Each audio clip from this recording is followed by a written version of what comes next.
дар рӯзи аввали чемпионати осиё ба гӯштин дар шаҳри деҳлии ҳиндустон узви дастаи мунтахаби кишвар Мубинҷон Ахмедов медали биринҷӣ ба даст овард. Мубинҷон дар вазни 63 килограмми гӯштини юнони римӣ дар чорякфинал аз варзишгари Кореяи Ҷанубӣ Ҷинсе Упсон, ки медали нуқра ба даст овард, мағлуб шуд. ӯ сипас дар қуввозмоӣ барои ҷойи сеюм бар намояндаи Қувайт Муҳаммад Алажмӣ ғалаба кард. дар ин вазн варзишгари Ӯзбекистон Элмурод Осмуродов ғолиб шуд. медали дигари биринҷиро намояндаи Эрон соҳиб гардид.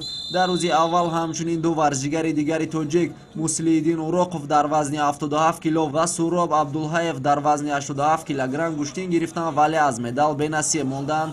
имрӯз қуввозмоиҳои гӯштини юнони римӣ дар 5 вазни дигар идома меёбад. варзишгарони мо дар 4 вазн гӯштин мегиранд. фирӯз Мирзораҷабов дар вазни 60 кило, Зайниддин Карамов дар вазни 67, Лоиқ Амирхонзода дар вазни 72 ва Мирзоамин Сафаров дар вазни 97 кило вориди рақобат мегарданд.